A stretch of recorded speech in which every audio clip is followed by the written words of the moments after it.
আল্লাহু ইস্তাহজিউ বিহিম, আল্লাহ বলেন ওরা মুসলমানদের সঙ্গে ঠাট্টা করবে কি, আমি ওদের সঙ্গে ঠাট্টা করি, মুনাফিকদের সঙ্গে ঠাট্টা করি। ওয়ায়ামুদ্দুহুম, আমি তাদেরকে ছেড়ে দিয়েছি ফি তুগয়ানিহিম ইয়ামাহুন, তারা উদ্ভ্রান্তের মতো পাগলের মতো ঘুরপাক খাচ্ছে আর বেড়াচ্ছে, কোথাও কোনো ঠাঁই পাচ্ছে না।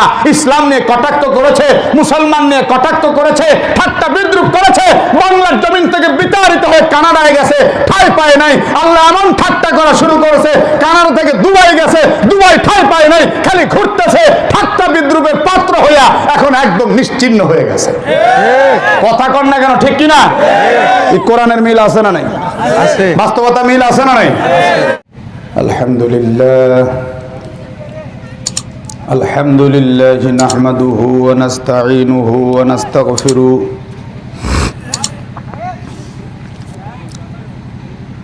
ওয়া নু'মিনু বিহি ওয়া নাতাওয়াক্কালু আলাইহি ওয়া নাউযু বিল্লাহি মিন শুরুরি আনফুসিনা ওয়া মিন সাইয়্যাতি আমালিনা। من يهده الله فلا مضل له ومن يضلله فلا هادي له. ونشهد أن لا إله إلا الله وحده لا شريك له. ونشهد أن سيدنا وسندنا ونبينا وشفيعنا وحبيبنا وطبيبنا وطبيب قلوبنا ومولانا محمدا عبده ورسوله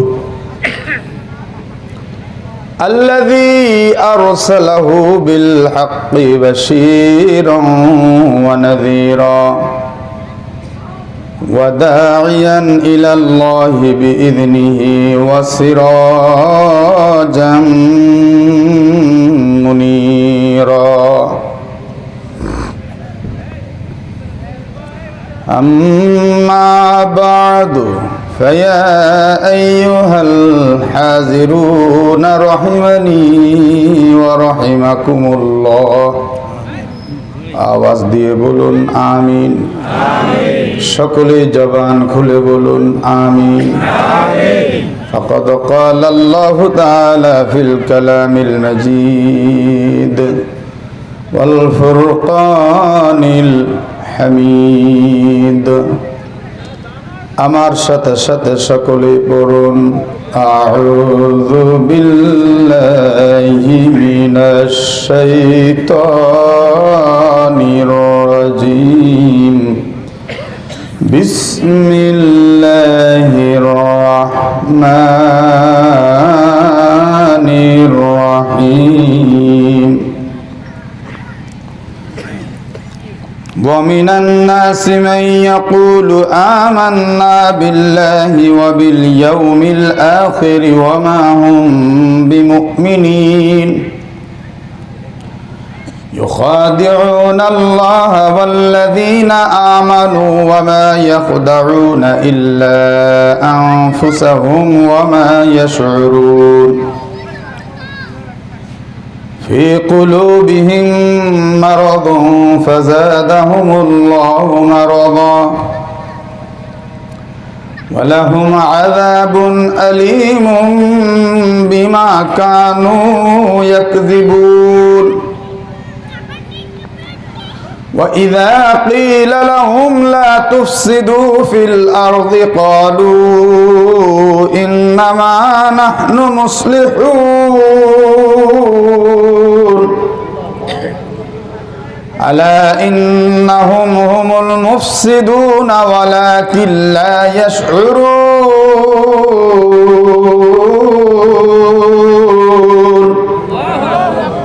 وإذا قيل لهم آمنوا كما آمن الناس قالوا أنؤمن كما آمن السفهاء ألا إنهم هم السفهاء ولكن لا يعلمون. وإذا لقوا الذين آمنوا قالوا آمنا وإذا خلوا إلى شياطينهم قالوا إنا معكم إنما نحن مستهزئون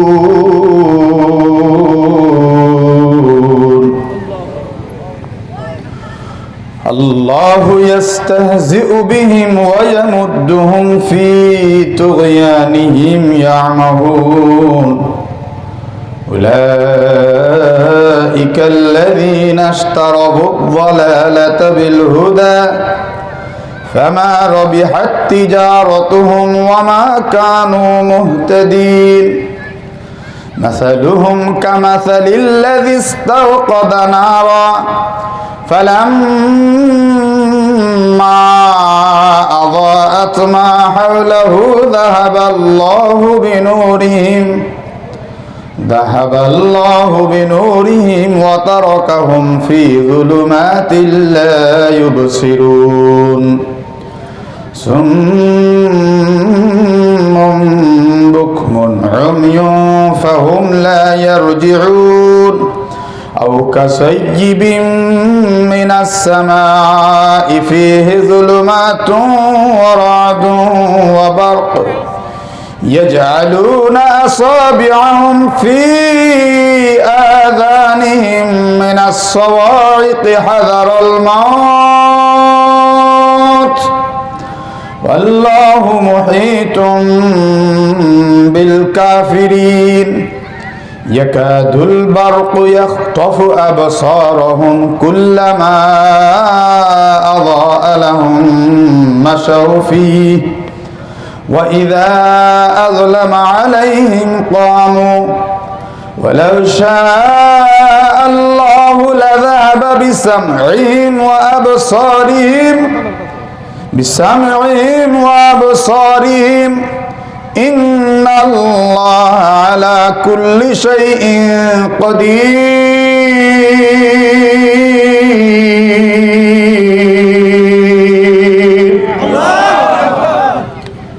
صدق الله العظيم اللهم صل على محمد وعلى آل محمد كما صليت على إبراهيم وعلى آل إبراهيم إنك حميد مجيد اللهم بارك على محمد وعلى آل محمد كما باركت على إبراهيم وعلى آل إبراهيم إنك حميد مجيد دستگوید من چونی دزدید دستگوید من چونی دزدیدم لب گوید من چونی بوسیدم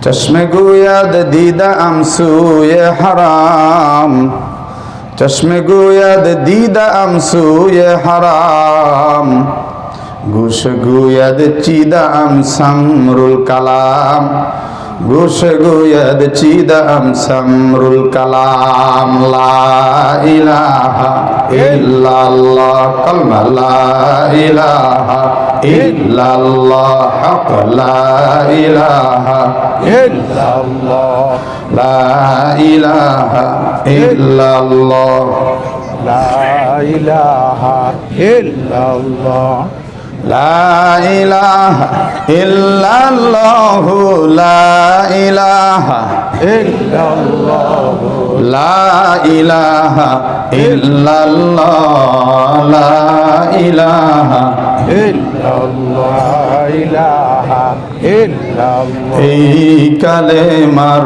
জপমালা দূর হইবে দিলের সব জ্বালা এই কালেমার জপমালা দূর হইবে দিলের সব ময়লা এই কালেমার রোশনীতে এই কালেমার প্রেম সরাবে কবর হইবে উজালা, লা ইলাহা ইল্লাল্লাহ, জোরে সোরে লা ইলাহা ইল্লাল্লাহ, লা ইলাহা ইল্লাল্লাহ, লা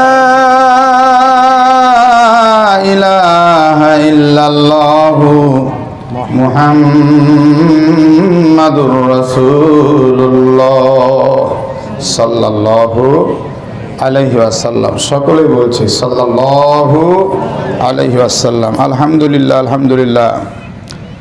শালগ্রামপুর এলাকাবাসীর উদ্যোগে নবম বার্ষিক তাফসিরুল কোরআন মাহফিলের সম্মানিত সুযোগ্য সভাপতি হযরতুল আল্লাম আলহাজ হাফেজ কারি মাওলানা মোহাম্মদ সাইফুল্লাহ বেলালী সাহেব হাফিজাহুল্লাহ তাআলা, সকলে বলছে আমিন।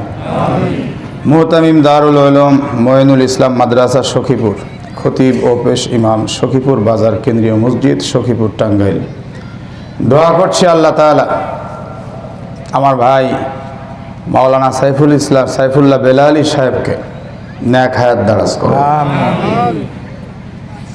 দিনের উপরে সদা সর্বদা যেমন কায়েম রয়েছেন, আগামীতেও কায়েম দায়েম রাখেন। আমিন। আজকে আমার খুব আনন্দের সময়, কারণ জীবনে কোনোদিন এক মঞ্চে এভাবে পাশাপাশি পাইনি। ওয়াজ আগে করছে অথবা করে নেই, আজকে আর যাওয়ার সুযোগ নেই। কি বলেন? এই জন্য খুব খুশি, চিৎকার করে পড়ছে আলহামদুলিল্লাহ। রসুল মাদানী সাল্লাল্লাহু আলাইহি ওয়াসাল্লামের উপর দুরূদ ও সালাম আবেগ ভরা কণ্ঠে মহাব্বতের সাথে সকলেই পড়ছি সাল্লাল্লাহু আলাইহি ওয়াসাল্লাম। বন্ধুগণ, যেহেতু এটা ধারাবাহিক তাফসির মাহফিল, এখানে আলাদা করে কোনো কথা বলার সুযোগ নেই।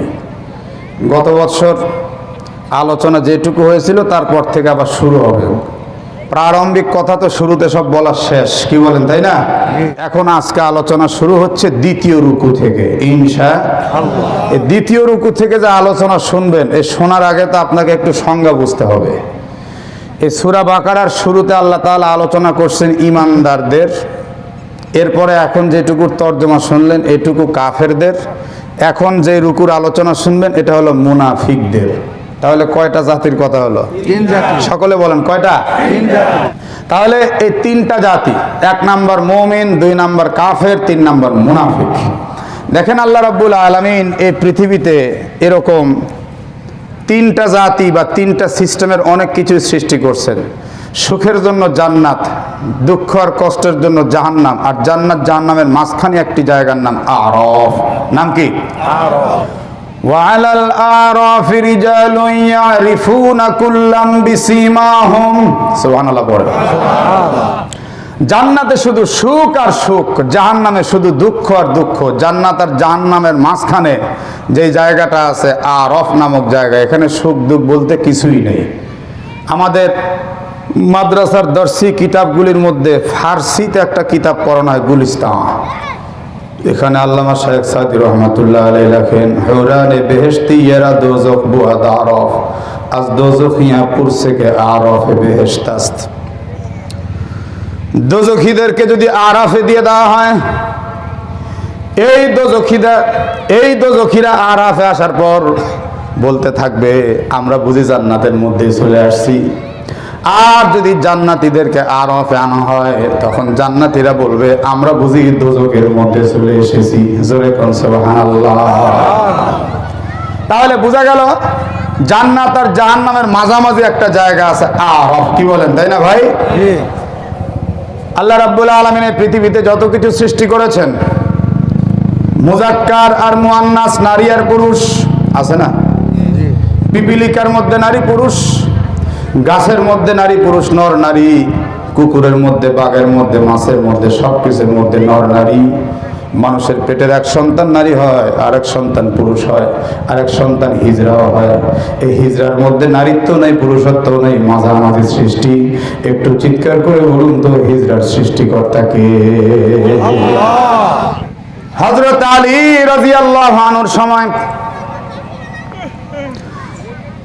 তিনার বাসভবনের সামনে প্রচুর মানুষজন এসে ভিড় করলো। গর্জন করে ডাকতে থাকলো, ইয়া আমিরুল মুমিনিন, একটু বাইরে আসেন, বিশাল একটা বিচার করতে হবে, বড় আশ্চর্য ধরনের বিচার। হযরত আলী রাদিয়াল্লাহু আনহু বাইরে এসে দেখলেন প্রচুর লোক সমাগম। তিনি সবাইকে বললেন, চুপচাপ একটা আওয়াজ করবা না, সবাই বসে যাও। সবাই যখন বসে পড়ছে, এবার হযরত আলী বললেন, সবার ভিতর থেকে একজন বলো অভিযোগটা কি। হযরত আলী রাদিয়াল্লাহু আনহু শুনতে থাকলেন। একজন দাঁড়িয়ে বলছেন, ইয়া আমিরুল মুমিনিন, বিষয়টা হচ্ছে এই যে আপনার চোখের সামনে একজন মানুষকে আমরা বসায় রাখছি, এই মানুষটাকে ছোট্টকাল থেকে আমরা জানি, এই মানুষটা হিজড়া, কিন্তু বিয়ে হয়ে গেল একটা পুরুষের সঙ্গে। এক সময় বিয়ে হয়ে যাওয়ার পর 1 বছর সংসার হতে না হতেই তার পেট থেকে একটা বাচ্চা হলো।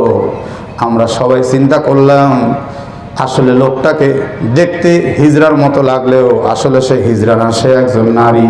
কিন্তু কি আশ্চর্য, 1 বছর ঘুরে উঠতে না উঠতে এই আবার আরেকটা নারীকে বিয়ে করলো। ওই নারীর পেটে বাচ্চা আসলো, বাচ্চা প্রসব হলো।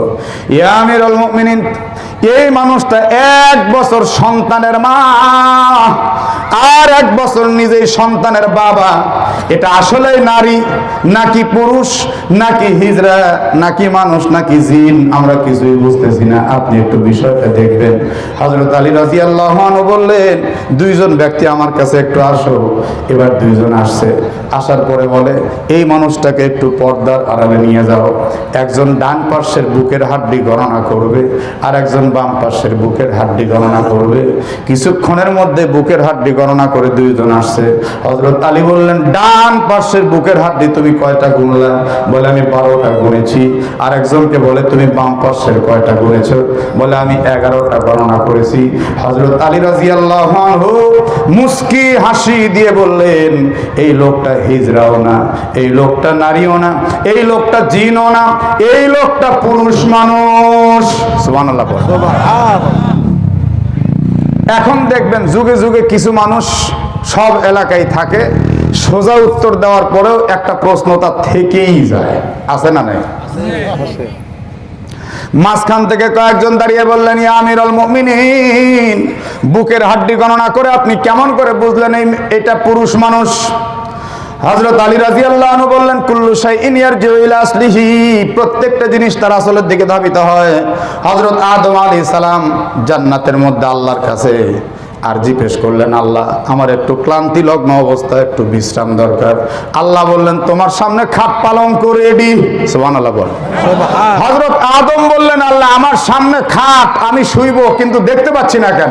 আল্লাহ বললেন, আদম এই খাট দুনিয়ার খাটের মতো ছোট না, প্রায় 500 গজের চাইতেও বেশি লম্বা। হযরত আদম তাকায় দেখলেন অনেক উঁচুতে। ইয়া আল্লাহ, এত উঁচু খাটে থাকবে কে? বলে, তুমি। তা আমি উঠবো কি দিয়ে, জায়গা কই? আল্লাহ বলেন, উঠার দরকার নাই, খালি ইশারা করতে দেরি, খাট স্প্রিং করে তোমার হাঁটু পর্যন্ত আসতে দেরি হবে না। সুবহানাল্লাহ। ইশারা করার সঙ্গে সঙ্গে খাট চলে আসছে একদম হাঁটু পর্যন্ত। আদম আলাইহিস সালাম তাকিয়ে দেখলেন খাটে বিছানা একটা, কিন্তু বালিশ 2টা। কয়টা? 2টা। দরকার 1 বালিশ, রয়ে গেছে 2 বালিশ। হযরত আদম আলাইহিস সালাম বললেন, আল্লাহ আমার জন্য দরকার একটা বালিশ, কেন 2টা? আল্লাহ বললেন, আদম প্রশ্ন করার দরকার নাই, তোমার বিশ্রাম দরকার, তুমি শুয়ে পড়ো। শুয়ে পড়ার সঙ্গে সঙ্গে আল্লাহ রাব্বুল আলামিন হযরত আদম আলাইহিস সালামের চোখের মধ্যে ঘুম দিয়ে দিলেন। ঘুম। সুবহানাল্লাহ বলেন। তিনার একটা বিশেষ অপারেশন হবে এখন। সুবহানাল্লাহ বলেন। আদম আলাইহিস সালাম যখন একটু ঘুমায় গেলেন, আল্লাহ তাআলা বাম পাশের বাঁকা হাড্ডি অপারেশন করে বের করে সেখান থেকে আম্মাজান হাওয়াকে সৃষ্টি করে ওই আরেকটা ফাঁকা বালিশে শোয়াই দিলেন। সুবহানাল্লাহ। তাহলে আম্মাজান হাওয়াকে সৃষ্টি করলেন কি দিয়ে? বাঁকা হাড্ডি। জোরে কোন? বাঁকা হাড্ডি। বাঁকা হাড়। বাঁকা হাড়। যুবকেরা একটু কথা কও, কি? বাঁকা হাড়। এই জন্য নবী বলেন, মেয়েদেরকে বাঁকা হাড় দিয়ে তৈরি করা হয়েছে, এদের স্বভাব একটু বাঁকাই হবে আর বাঁকা চেহারা নিয়েই চলতে হবে। কাসরুহা তালাকুন, যদি বেশি টাইট দিতে যান ফুল শলার মতো মট করে ভেঙে যাবে, একদম সংসার তছনছ হয়ে যাবে। আমার মা বোন হয়তো খুশি হয়ে গেছে, যাক হুজুর আমাদেরকে ছেড়ে দিল, যা ইচ্ছা তাই করবো, কোনো টেনশন নেই। আসলে কি তাই না? চট্টগ্রাম এক প্রোগ্রাম করতে গিয়ে আমি বলছিলাম, স্বামীর বাম পাশের বাঁকা হাড় দিয়ে স্ত্রীকে আল্লাহ সৃষ্টি করছেন। এক লোক দাঁড়ায় বলতেছে, হুজুর তাহলে যার স্ত্রী 4-5টা, ওর হাড্ডি খুলছে কয়টা? এই প্রশ্ন ঠিক করছে তো, কথা কম না কে? যার স্ত্রী 4-5টা, ওর হাড় খুলছে কয়টা? আমি বললাম যে শোনো, এটা একটা সুন্দর প্রশ্ন, ফতোয়ার কিতাবের মধ্যে এ ব্যাপারে সুন্দর জবাব দেওয়া হয়েছে। সেটা হচ্ছে, আদম হাওয়াকে আল্লাহ তাআলা কোন প্রকার কোন মাধ্যম ছাড়া, পিতা ছাড়া, মাতা ছাড়া, কোনো কিছু ছাড়াই সৃষ্টি করেছেন। অনুরূপভাবে এই বাম পাঁজরের বাঁকা হাড় মানে এটা একটা বীজ। আল্লাহ তাআলা এই বীজ থেকে এক স্ত্রী কেন 1000 স্ত্রীও সৃষ্টি করতে পারেন। কথা কন না কেন, ঠিক কিনা? আমার আল্লাহ সবই পারেন, আল্লাহ পারেন না এমন কিছু নাই। ও তখন বলতেছিল, হুজুর তাইলে তো ঘটনা কাম খাম, আমাদের এলাকার এক লোক বিয়ে করছে 37টা। কয়টা? বললাম যে কি মুসলমান না অন্য কিছু? কয় না হুজুর মুসলমান, কিন্তু ওর সমস্যা আছে, যে কোনো জেলায় যায় একটা করে বিয়ে করে, কিছুদিন থাকে, তালাক দেয়, আবার আর একটা ধরে। আপাতত রানিং আছে 3টে। 37 বিয়ে। আদম আলাইহিস সালামের ঘুম ভাঙলো, ঘুম ভেঙে দেখে সুন্দরী, রূপবতী, যৌবনা, সুন্দর আম্মা জান হাওয়া শুয়ে আছে। আদম আলাইহিস সালাম যখন হাত বাড়াতে যাচ্ছেন, আল্লাহ একটা ধমক দিলেন, খবরদার, এখনো সময় হয়নি, আগে মোহর আদায় করতে হবে। সুবহানাল্লাহ বলে। আমি এই জান্নাতি গল্প আপনাদেরকে বলতে চাচ্ছি না, এটা বিশাল লম্বা ইতিহাস। আমি বলতে চাচ্ছি, হযরত আদম আলাইহিস সালামের বাম পাশের বাঁকা হাড় দিয়ে কাকে সৃষ্টি করা হলো? হাওয়া। কুল্লু শাইইন ইয়ারজিউ ইলা আসলিহি। হযরত আলী রাদিয়াল্লাহু আনহু বলেন, ওই যে আদম আলাইহিস সালাম, তিনি হলেন আসল পুরুষদের মূল। তিনার বাম পাশের একটা হাড্ডি নাই।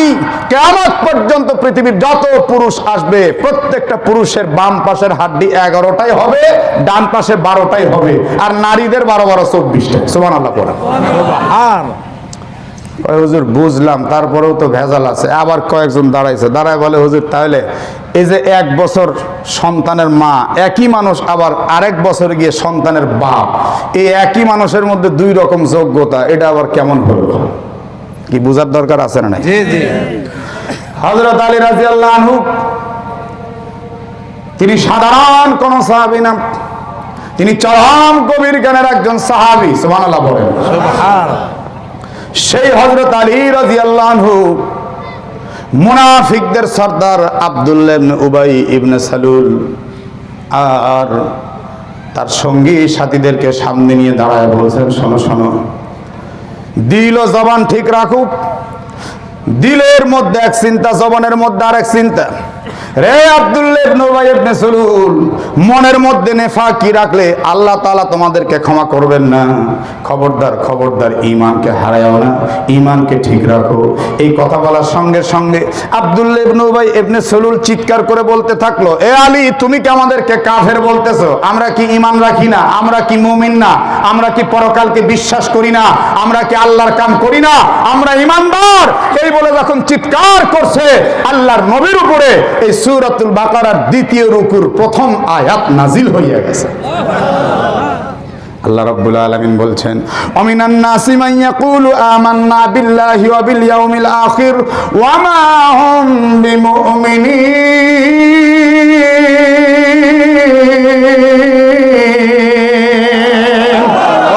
আকবার। আল্লাহ বলে দিলেন, নবীজি আপনি জানাবেন, মানুষদের মধ্য থেকে এমন কিছু মানুষ আছে যারা বলে আমান্না বিল্লাহ, আমরা ঈমান আনছি আল্লাহর উপরে, ওয়া বিল ইয়াউমিল আখির, পরকালের প্রতি ঈমান আনছি, ওয়া মা হুম বিমুমিনিন, মূলত তাদের ঈমানই নেই। আমাদের বাংলাদেশের মধ্যেও কিছু মানুষ আছে, দেখবেন এরা বলতে থাকে যে আসলে আমাকে যাই দেখেন না কেন, আমি কিন্তু তাহাজ্জুদ বাদ দেই না। মঞ্চের মধ্যে এরকম কিছু বক্তব্য আমাদের কাছে আসে। কথা কোন আছে না নাই? আছে না নাই? উনি তাহাজ্জুদ পড়ে কি পড়ে না সেটা সম্পর্ক হবে আল্লাহর সাথে। স্টেজে বলা মানে বুঝতে হবে ওর মধ্যে ভেজাল আছে। এই কথা কন না কেন, ঠিক কি না? স্টেজে বলা মানে ওর মধ্যে ভেজাল আছে। ইবাদত জিনিসটা হলো গোপন, নফল ইবাদতটা হলো গোপন আমল। এইটা মঞ্চে প্রকাশ করা, আসলে ওর মনের মধ্যে শয়তানি আছে, মানুষের কাছে ভালো সাজতে চায়। আব্দুল্লাহ ইবনে উবাই ইবনে সালুলের চরিত্র তার মধ্যে প্রকাশ পেয়েছে।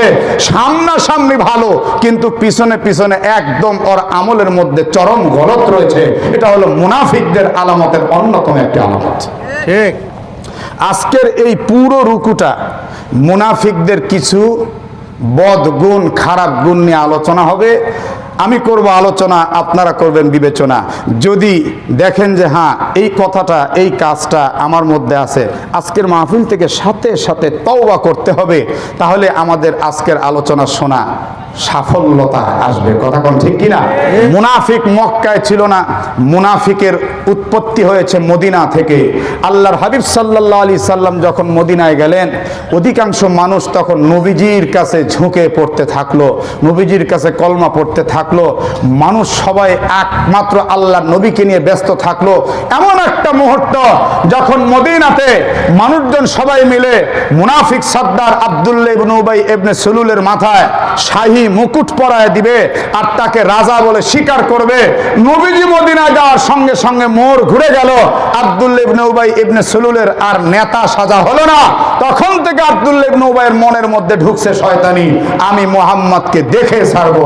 দীর্ঘদিন পর্যন্ত চিন্তা ভাবনা করার পরে যখন দেখলো আমি যদি মুহাম্মদের সঙ্গে মিল না দেই তাহলে মুহাম্মদের ক্ষতি আমি করতে পারবো না, তখন তারা একটা মিটিং করলো।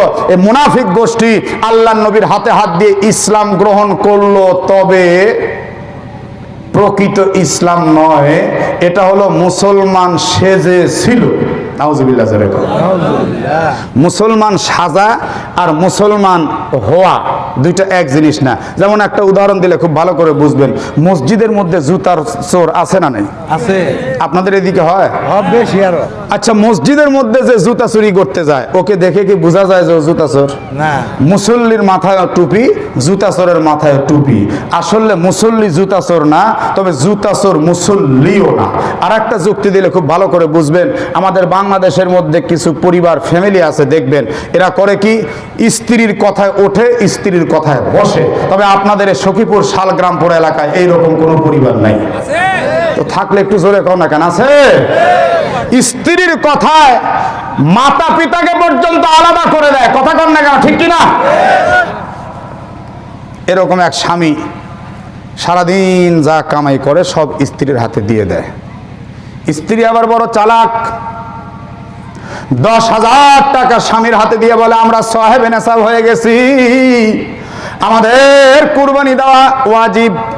এই যে হাট, এই হাট পার হয়ে গেলে কিন্তু আর খাসি পাওয়া যাবে না, তুমি যাও একটা মর্দা ছাগল কিনে আনবা খুব নাদুস নদুস দেখে। বোকা স্বামী 10,000 টাকা নিয়ে চলে যাচ্ছে। যেতে যেতে চিন্তা করছে, আমার সারা জীবনে স্ত্রীকে অনেক কিছুই কিনে দিলাম, কিন্তু জীবনেও কোনোদিন স্ত্রীর মন পেলাম না। স্ত্রীকে আপনি শাড়িও যদি কিনে দেন তারপরে স্ত্রীর মন ওঠে না, কয় তোমার চোখই নেই। স্বামীর বলে চোখ নেই। কি জন্য চোখ নাই? কয় রং ভালো না, কাপড়ের জমিন ভালো না। আর ওকে যদি আপনি 2,000 টাকা দিয়ে মার্কেটে পাঠায় দেন, ও মোটামুটি গোটা মার্কেট কিয়ামত বানায় ফেলে। 10 দোকান ঘুরলে ওর পেটের ভাত হজম হয় না। কথা কন ঠিক কিনা? ঠিক। আমার ভাইরা, এই বোকা স্বামী 10,000 টাকা নিয়ে যাচ্ছে আর বারবার চিন্তা করতেছে আজকে একটা মর্দা ছাগল কিনবো। আমার বউ বলছে মর্দা ছাগল কিনতে। আচ্ছা বলেন তো, আমরা যে ছাগল কোরবানি দেই সাধারণত ওই ছাগলকে আমরা কি বলি? খাসি। জোরে কোন কি? আর ছাগলের মুখে দাড়ি থাকে, সেটা হলো মাদি ছাগল আর পাঠা। এই দুই কিসিমের ছাগলের মুখে দাড়ি থাকে। এখন এই লোকটা চিন্তা করতেছে, স্ত্রী বলছে মর্দা ছাগল কিনতে, আমিও মরদ মানুষ, আমার মুখে দাড়ি, ছাগলও কিনতে হবে মরদ ছাগল, ছাগলের মুখে তাহলে দাড়ি দেখেই কিনা দরকার। হাটে গেছে, যাওয়ার পরে ছাগল বাঁচতে বাঁচতে বাঁচতে বাঁচতে একটা পর্যায়ে এমন একটা ছাগল চয়েস করছে যে ছাগলটার মুখে দাড়ি, ও দাড়ি এক হাত দিয়ে হাতাচ্ছে আর এক হাত দিয়ে ছাগলের দাড়ি হাতাচ্ছে আর হাসতেছে আর বলতেছে আমার মুখেও দাড়ি, তোর মুখেও দাড়ি, আমিও মরদ, তুইও মরদ। প্রকাশ থাকে ছাগলটা ছিল মাদি ছাগল। জোরে কোন কি ছাগল? মাদি।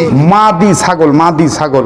এই মাদি ছাগল 10,000 টাকা দিয়ে কিনে নিয়ে রাস্তা দিয়ে যাচ্ছে আর ওয়াজ করতেছে, ছাগল রে খবরদার খবরদার, আবল তাবল বেয়াদবি করবি না, আমার স্ত্রীর সামনে আদবের সাথে থাকবি, চিল্লা হাল্লা করবি না।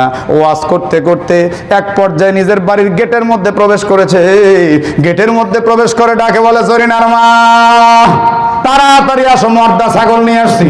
এবার তো জরিনার মা চিন্তা করছে যে ছাগল তো এসে গেছে, দৌড়ায় এসে শাড়ির আঁচল মুখে দিয়ে মুসকি মুসকি হাসতেছে, কারণ স্বামী না বুঝলে বউ ঠিকই বুঝে ফেলছে ঘটনা কি। এবার কয়, কিরে তুই হাসিস কেন? আমি যে মর্দা ছাগল আনছি তাও কি তোর মনটা ভরতেছে না? কয়, মর্দা ছাগল তুমি বুঝলে কি করে? কয়, তাকায় দেখ, আমার মুখেও দাড়ি, ওর মুখেও দাড়ি, দাড়ি দেখেও তোর বোঝা উচিত যে এটা মর্দা ছাগল না মাদি ছাগল। কোনোদিন মাদি ছাগলের মুখে দাড়ি হয় রে? এই দেখ মর্দা ছাগলের আলামত দেখ। এবার স্ত্রী হাসতেছে আর বলতেছে, তুমি শুধুমাত্র দাড়ি দেখেই মর্দা মাদি নির্ণয় করলে, তুমি যদি লেজ উঁচিয়ে দেখতে তাহলে বুঝতে মর্দা আর মাদি কিনা। অনুরূপ ভাবে বর্তমান সারা বিশ্বের দিকে তাকিয়ে দেখেন, মাথার টুপি, মুখের দাড়ি আর গায়ে লম্বা জামা দেখেই একটা শ্রেণী আলেমদেরকে জঙ্গিবাদ বলে আখ্যায়িত করে। হাকিকতের পৃষ্ঠা উল্টায় দেখো, প্রকৃতপক্ষে কোনো মাদ্রাসার হুজুররা জঙ্গি হতে পারে না, মসজিদের হুজুর জঙ্গি হতে পারে না, কোনো আলেম জঙ্গি হতে পারে না, কোনো মুসলমান জঙ্গি হতে পারে না। যারাই জঙ্গিবাদ করে তারা আলেম সেজে জঙ্গিবাদ করে, কোনো আলেম জঙ্গি নয়। কথা বলেন না কেন, ঠিক কিনা? হাকিকতের পৃষ্ঠা উল্টাও, তারপরে বোঝা যাবে প্রকৃত যারা মুনাফিক এরাই ইসলামের ক্ষতির জন্য আলেমদের ব্যাস ধরে। মূলত কোনো মাদ্রাসার ছাত্র, কোনো আলেম তারা ছিল না। কথা কন, কথা কন। প্রকৃতপক্ষে যারা মুনাফিক এরা যুগে যুগে ইসলাম, আল্লাহ রাসূল আর কোরআনের ক্ষতি করার জন্য এরা সেজেছে মুসলমান, আসলে এরা মুসলমান না। এখন আব্দুল্লাহ ইবনে উবাই ইবনে সুলুল এ নবীর কাছে গিয়ে হাতে হাত দিয়ে কলমা পড়ছে ঠিকই, কিন্তু এর মধ্যে ঈমানই নেই। ঠিক। এখন খেয়াল করে দেখেন, সমাজের মধ্যে যদি এরকম কিছু মানুষ থাকে, দেখেন চিত্র ভেসে উঠতেছে। আমার আলোচনা আজকে কোরআন থেকে হচ্ছে, আমি কিন্তু ব্যক্তিগত বানানোর কথা বলছি না। কারো খারাপ লাগলে আমার করার কিছু নেই। ঠিক কি? খারাপ লাগতেছে না? যদি কারো খারাপ লাগে বুঝবেন ওর দিলের মধ্যে ভেজাল আছে। আব্দুল্লাহ ইবনে উবাই ইবনে সুলুল এইবার করলো কি, পর্যায়ক্রমে যেখানে স্কোপ পায়, যেখানে সুযোগ পায়, সেখানে আল্লাহ নবীর বিরুদ্ধাচারণ করে আর এক এক করে ধীরে ধীরে ধীরে ধীরে নবীজির অবস্থানকে নষ্ট করতে চায়। কারণ সে ক্ষমতা পায় নাই। যুগে যুগে যারাই ছিল ক্ষমতা লোভী তারাই ছিল মুনাফিক, যুগে যুগে যারাই মুনাফিক তারাই ইসলামের শত্রু, কাফের প্রকাশ্য শত্রু। কিন্তু মুনাফিককে চেনা বড় কঠিন। এরা হলো ইসলামের অপ্রকাশ্য শত্রু, ঘরের শত্রু। বিভীষণ জোরে কর না কেন, ঠিক কিনা? গোলা ভর্তি ধান, এই ধানের ইঁদুর যদি আপনি না তাড়ান এই ধান তো টিকবে না। আজকে মুসলমানদের ভিতরে যে মুনাফিক প্রবেশ করে আছে, এই মুনাফিকরাই হলো ইসলামের সবচেয়ে বড় শত্রু। এরপরে দেখেন মুনাফিক যারা, তারা আল্লাহকেও ধোঁকা দেয়, ইমানদারদেরকেও ধোঁকা দেয়। আর এই ধোঁকাবাজি করতে গিয়ে এরা নিজেরাই ধোঁকায় পড়ে, কিন্তু তারা বুঝতেই চায় না। কথা কন না কেন, ঠিক কিনা? এবার আল্লাহ তাআলা বলছেন, ইউখাদিউন আল্লাহ ওয়াল্লাযীনা আমানু, মুনাফিকরা আল্লাহকে ধোঁকা দেয়, যারা ইমানদার তাদেরকেও ধোঁকা দেয়। ওমা ইয়াখদাউনা ইল্লা আনফুসাহুম, তারা ধোঁকা দেয় না আল্লাহকে, ইমানদারদেরকে, প্রকৃতপক্ষে তারা নিজেরাই নিজেদেরকে ধোঁকা দেয়। একটু চিৎকার করে বলুন তো, বাংলাদেশের মধ্যে এরকম মানুষ আছে না নাই? ইসলামের বিপক্ষে বলে, আল্লাহর বিপক্ষে বলে, রসুলের বিপক্ষে বলে, নিজের অবস্থানকে ঠিক রাখতে চায়, মূলত কিন্তু তারা এই ধোঁকা খায়। এটা তারা অনুভবই করে না। অনুভব শক্তিটাই যেন তাদের নষ্ট হয়ে গেছে। আল্লাহ রাব্বুল আলামিন বলছে, ফি কুলুবিহিম মারাজ, নাউযুবিল্লাহ পড়েন। এখন তৃতীয় আরেকটা খারাপ গুণের কথা বলা হচ্ছে, মুনাফিকদের অন্তরে রয়েছে রোগ। ফাযাদাহুমুল্লাহু মারাদা, আল্লাহ তাদের রোগকে আরো বাড়ায় দিয়েছেন। এই মুনাফিকিতার রোগটা কি? হিংসা রোগ। এক নাম্বার কি রোগ? হিংসা। এখন দেখেন, আমাদের কারো দিলের মধ্যে যদি হিংসা রোগ থাকে তাহলে বুঝতে হবে আমার মধ্যে মুনাফিকিতা প্রবেশ করেছে। এই কোরআনের রাডার দিয়ে একটু মেপে নেন কেমন হিংসা। আপনি কোটিপতি লোক, আপনার সামনে দিয়ে একটা গরিব ছেলে অনেক কষ্ট করে একটা পালসার গাড়ি কিনছে, চালায় চলে যাচ্ছে, আপনার দিলটা খালি জ্বলতেছে যে ফকিরের ঘরের ফকির, তুই আবার পালসার চালাস, বুঝবেন আপনি মুনাফিক হয়ে গেছেন। কথা কন না কেন, কথা কন। এই রোগ সমাজে আছে না নাই? মুনাফিকিতার রোগ। একজনে মনে করেন একতলা একটা বাড়ি বানাইছে, এখন কোটিপতি চিন্তা করতেছে, সেই দিন ওর বাপ আমার বাড়িতে কামলা খাটলো আর আজকেও আবার একতলা বিল্ডিং দিল। কত বড় খারাপ, কতই না অবৈধ কামাই কাজি করে এগুলো করতেছে, এর দিলটা খালি জ্বলতেছে। বোঝা গেল ওই লোকটা মুনাফিক হয়ে গেছে। অপরের ভালো দেখে হিংসা করা, এটা মুনাফিকদের চরিত্রের অন্যতম একটা খারাপ চরিত্র। ও আমার ভাইরা, আল্লাহ রাব্বুল আলামিন এরপরে বলছেন ওয়ালাহুম আযাবুন আলীম, এই মুনাফিকদের জন্য রয়েছে যন্ত্রণাদায়ক শাস্তি।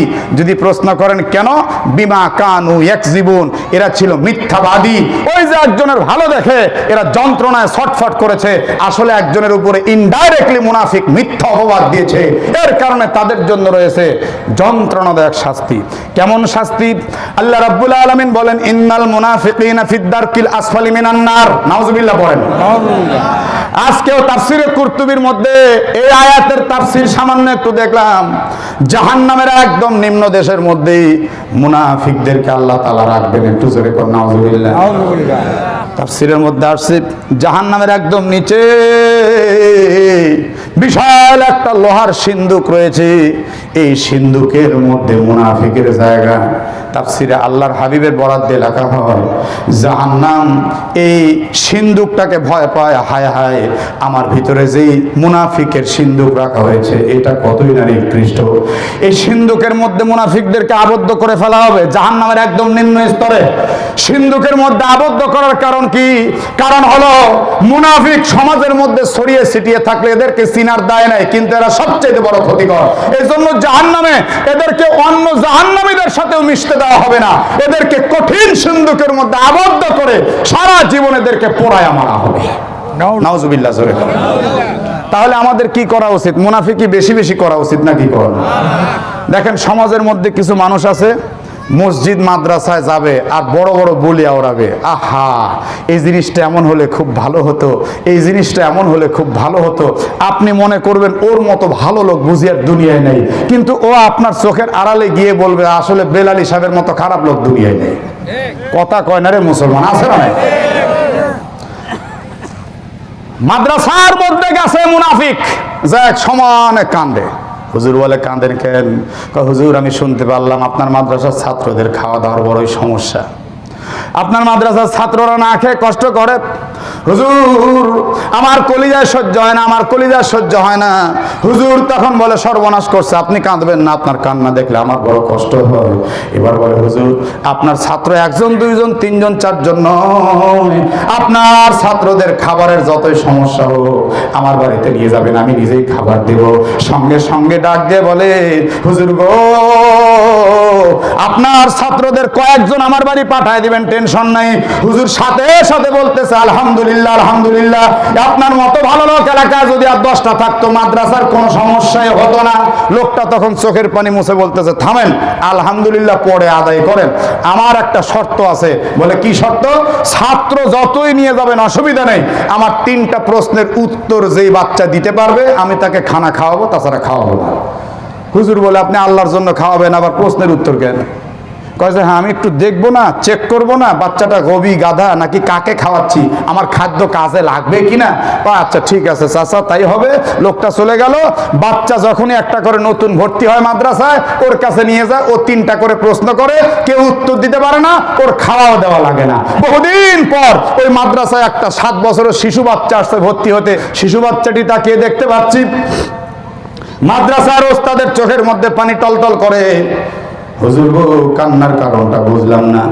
হুজুর তখন ডাক দিয়ে বলে বাজান শোয়ার জায়গার অভাব নাই, ভর্তির কোনো সমস্যা নাই, কিন্তু খাবারের সমস্যা। এই এলাকার প্রত্যেকটা মানুষ খায় কিন্তু মাদ্রাসার ছাত্রদের খাবার দিতে চায় না। এবার ডাক দিয়ে বলে হুজুর অত্র এলাকার বহু বাড়িঘর আছে, সবাই কি খেয়ে থাকে নাকি না খেয়ে থাকে? হুজুর বলে সবাই খায়, শিশু বাচ্চা খায়। হুজুর আপনি ভর্তি করেন, খাবার চিন্তা আমার। মারহাবা কর। হুজুর কয় সর্বনাশ করছে, তোর চিন্তা তুই করবি মানে? বলে হুজুর এই এলাকার সবাই যদি খায় আমিও খাবো। হুজুর কয় তোর হিম্মত দেখে আমার চিন্তা হচ্ছে তোকে ওই জায়গা নিয়ে যাওয়া দরকার। একটা জায়গা আছে কিন্তু প্রশ্ন করে 3টা, উত্তর দেওয়া লাগবে 3টা। তুই যদি উত্তর দিতে পারিস তাহলে তোর জন্য খানা ফ্রি। কয় হুজুর 3টা না 3 তিরিখকে 9টা করলে আমি রেডি আছি, ওই জায়গা আগে আমাকে নিয়ে চলেন তাড়াতাড়ি। হুজুর এবার সাথে করে নিয়ে গেছে। যাওয়ার পরে দেখতেছে ওই চাচা বাড়ির আঙ্গিনায় বসে চেয়ারে পা দোলাচ্ছে আর পান খাচ্ছে। সালাম দিছে, আসসালামু আলাইকুম চাচা। ওয়ালাইকুম সালাম কই নেই, মাথায় এরকম ঝাঁকি মারছে। এরকম কিছু ঝাঁকি মারা লোক আছে না না? আছে, আছে। কথা কর না কেন, আছে না নাই? আছে। কয়, চাচা আজকে আর একটা বাচ্চা নিয়ে আসছি। বলে গেট আউট। কেন চাচা, আপনি তো বলছেন নিয়ে আসতে 3টা করে প্রশ্ন করবেন, উত্তর দিতে পারলে খাবার দিবেন। কয় বহুত দেখলাম এ পর্যন্ত 10টা বাচ্চা নিয়ে আসছেন, একটাও আমার প্রশ্নের উত্তর দিতে পারেনি। আজকে আমি আর একে কিছুই বলবো না, আমার সময় নেই, আমার বুঝা শেষ। এ মাদ্রাসায় গবি গাদা দিয়ে ভরে গেছে। আমি এখন চিন্তা করতেছি এ মাদ্রাসা বন্ধ করা যায় কেমনে। এই মাদ্রাসা বন্ধের চিন্তা করে আমি একটা অন্য সিদ্ধান্তে চলে যাচ্ছি। হুজুর তখন চমকে উঠছে, সর্বনাশ করছে রে। এ যে সেই দিন কাঁদছিল, এ কান্না হলো মিথ্যা কান্না। আজকে প্রমাণ হয়ে গেল মূলত সে মাদ্রাসা বন্ধের পায়তারা চালাচ্ছে ভিতরে ভিতরে। মুনাফিক ঠিক উপরে মা কান্না কাঁদবে, কিন্তু ভিতর দিয়ে ইসলামের ক্ষতি করে ছাড়বে। ঠিক। এবারে বাচ্চাটা আগায় গেছে, গিয়ে একটা সালাম দিছে, আসসালামু আলাইকুম। চমকে উঠছে, কয় কিরে সর্বনাশ, বিন্দু মরে যাইলো কোথেকে রে? ওয়ালাইকুম সালাম। নাই কয় চাচা আপনি নাকি 3 প্রশ্ন করেন, দেখি আপনার প্রশ্ন করেন তো। কয় তুই কি উত্তর দিতে পারবি? কয় আরে আপনি প্রশ্ন করেই দেখেন না কেন? কয় আমার 1 নম্বর প্রশ্ন, আমাদের বাংলাদেশের মা বোন যখন চুলোতে আগুন দেয়, ভাত রান্না শুরু করে, এই চুলার আগুনের ধোঁয়া কোন জায়গায় যায়? আচ্ছা কোন তো, এটা কি প্রশ্ন না শয়তানি? শয়তানি। তখন শিশু বাচ্চা বলতেছে এটা কোনো প্রশ্ন হলো? আমার কাছে 1-2 ব্যাপার, আমার সময় কম, আমি পড়ালেখা করতে আসছি, তাড়াতাড়ি আপনি 2 নম্বর প্রশ্ন করেন। মুরব্বী চিন্তা করে, সর্বনাশ, এর আবার টাইম সেন্স আছে, সময় কম। কয় 2 নম্বর প্রশ্ন শুনবি, তাড়াতাড়ি শোন। বলে 2 নম্বর প্রশ্ন হলো, আমাদের বাংলাদেশের মানুষ যখন গরু ছাগলের খুঁটা দাঁড়ক দেওয়া কোন না কি কর? গাড়ে। গাড়ে, খুঁটা গাড়া, ওটাকে খুঁটা বলেন না কি বলেন? খোটাই। খুঁটা ঠিকই আছে, ওই যে বাঁশ দিয়ে চিকন করে বানা, ইটা দিয়ে ঠক ঠক করে পিটন দেয়, এরপরে টেনে তুললে দেখা যায় ওই জায়গায় গর্ত হয়ে গেছে, মানে মাটিগুলি সরে গেছে। এবার কয় যখন কোনো মানুষ গরু ছাগলের খুঁটা যখন দাঁড়ক দেয়, এই মাটির খুঁটার নিচের মাটি কোন জায়গায় যায়? কয় চাচা 1 নাম্বারটার চাইতে 2 নাম্বারটা আরো সোজা। কয় আশ্চর্য কথা, তুই আসলে উত্তর দিবি না শয়তানি করতেছিস? কয় আরে 3 নাম্বারটা কোন, আমার টাইম আছে। বুঝতেছেন না, একটা কলার থাকে গেছে। এবার কয় যে আমার 3 নম্বর প্রশ্নটা হলো, আমাদের বাংলাদেশের প্রত্যন্ত গ্রাম অঞ্চলের মানুষ কুড়িবাতি জ্বালায়, রাত্রিতে ঘুমানোর সময় বাতিটার আগুন নিভায় দিয়ে তারপরে ঘুমায়। তুই একটু বলতো দেখি এই বাতির আগুন কোথায় যায়? কয় যে চাচা আপনি এখন বসে আছেন উপরে, কি? কয় উপরে কিন্তু আকাশ দেখা যাচ্ছে। কয় আকাশের মধ্যে আর কিছু নেই? কয় সাদা সাদা মেঘ আছে। ভালো করে বলেন মেঘের কালার কি? কয় মেঘের কালার সাদা। এবার কয় চাচা আপনার আসলে আক্কেল জ্ঞান খুবই কম, আপনার কি জানা নাই এই ধোঁয়াগুলি গিয়া মেঘের সঙ্গে ধাক্কা লাগায় দিয়ে দিয়ে তো মেঘ হয়ে গেছে। আসলে কি ওগুলি মেঘ না পানি? কিন্তু যেমন কুকুর তেমন মুগুর, যেমন প্রশ্ন তেমন উত্তর। এবার চাচায় কয় কথা তো ঠিকই, মেঘও উপরে, ধোঁয়াও যায় উপরে, মেঘের কালার সাদা, ধোঁয়ার কালারও সাদা হতেও পারে। আরে সর্বনাশে বিন্দু মরিচ বদমাস আলোকর থেকে প্রশ্নের উত্তর দিয়ে দিলে তো ভাত দেওয়া লাগবে। আসলে তুমি ভাত দেওয়ার পক্ষের লোক না, লোকটা পাক্কা মুনাফিক। জোরে কর না কেন, ঠিক কিনা? এবার কয় চাচা উত্তর পাইছেন? পাইলাম তো। আচ্ছা 2 নাম্বারটা কয় চাচা আপনি কি কোনো সময় পাহাড়, কাঞ্চনপুর সখীপুরের পাহাড় দেখছেন? চট্টগ্রামের পাহাড় দেখছেন? সিলেটের পাহাড় দেখছেন? কয় বহুত দেখছি। কয় আপনি যখন শালগ্রামপুর থেকে গরু ছাগলের খুঁটায় ঠক ঠক করে পিটন লাগায় দেন, ওই খুঁটার নিচের মাটি আল্লাহর জমিনের নিচ দিয়ে গিয়ে পাহাড়ে ধাক্কা লাগায় দেয়, এই জন্য পাহাড় এত বড় বড় হয়েছে। এ খুঁটার নিচের সব মাটি পাহাড়ে গিয়ে ধাক্কা লাগা জমা হয়েছে। চাচার তো চোখ ছানা বড়া। কিরে? কয় তো ঠিকই তো আছে, তাছাড়া পাহাড়ে এত মাটি কি লেগে এলো? একটু জোরে কর না কেন? মারহাবা। এবার কয় চাচা 3 নম্বর প্রশ্নের উত্তর নেন। কয় বাবা তুই ক, আমি শুনতেছি। কারণ ও হলো মুনাফিক, এখন খেতে দেওয়া লাগবে, চোখ বড় বড় হয়ে যাচ্ছে। শয়তান তো, কথা কর না কেন, ঠিক কিনা? আমাদের সমাজের মধ্যে ভালো দেখতে পারে না, মানুষের ভালো পড়া দেখতে পারে না, ভালো খাওয়া দেখতে পারে না, ভালো চলা দেখতে পারে না, আলেমদের ভালো দেখতে পারে না, এরা হলো মুনাফিক। এরকম শয়তান সমাজে আছে না নাই? কম না বেশি? জোরে কম না বেশি? ভালো লোকের সংখ্যা হাতে গোনা 2-1টা, মুনাফিক দিয়ে সমাজ ভরা। আজকে কোরআনের রাডারে সব মুনাফিক ধরা পড়ে যাবে। জি জি। এবার কয় চাচা আপনি কি জোনাকি চিনেন? জোনাকি, আপনারা কি জোনাকি বলেন না কি বলেন? ওই যে রাত্রে যে টিম টিম করে আলো জ্বলে, জোনাকি পোকা। এই জোনাকি চিনেন আপনি? কয় চিনি তো। আপনি যখন রাত্রিতে বাতি নিভায় দেন আপনার বাতির আলো জোনাকির পাছায় গিয়ে ধপ করে লেগে যায়। তাই তো রে, আল্লাহর কোন সৃষ্টির পাছায় আগুন জ্বলে না, বাঘের পাছায় আগুন নয়, মুরগির পাছায় আগুন নয়, জোনাকির পাছায় আগুন ঠিকই আছে। যেমন কুকুর তেমন মুগুর, যেরকম যেমন কুকুর তেমন মুগুর। মুনাফিককে সাইজ এরকম করে করা লাগবে। কথা কর না কেন, ঠিক কিনা? আমার ভাইরা, আমার বাবারা, আসুন এবার আবার আমরা আয়াতের দিকে ফিরে যাই। বিরক্ত লাগতেছে? কোরআন বুঝতে হবে যুক্তি দিয়ে। আল্লাহ কোরআনের মাঝে মাঝে কোরআন বলতে গিয়ে নিজেই যুক্তি দিয়েছেন। কামাসালি শাইতান, সুবহানাল্লাহ বলেন। আল্লাহ দিয়েছেন শয়তানের দৃষ্টান্ত। মাসালাম মা বাউদা, আল্লাহু আকবার বলেন। আল্লাহ মশা দিয়েও যুক্তি দিয়েছেন। যদি যুক্তি না থাকে কোরআন বোঝা কঠিন হয়ে যাবে। আল্লাহ মাঝে মাঝে যুক্তি দিয়েছেন, আল্লাহ মাঝে মাঝে মিসাল দিয়েছেন। এই জন্য শুধু তাফসীর শুনতে গেলে বুঝবেন না, মাঝে মাঝে কিছু যুক্তি দিলে বুঝতে পারবেন। এবার রব্বুল আলামিন কি বলছেন দেখেন, ওয়া ইযা কিলা লাহুম লা তুফসিদু ফিল আরদ, যখন মুনাফিকদেরকে বলা হয় খবরদার আল্লাহর জমিনে তোমরা ফাসাদ করো না, ফিতনা করো না, মানুষ হত্যা করো না, মানুষ খুন করো না, মানুষ গুম করো না, মানুষের আল ঠেলো না, মানুষের মাথা ফাটায় না, ছিনতাই করো না, রাহাজানি করো না, বলু তারা বলে ইন্নামা নাহনু মুসলিহুন,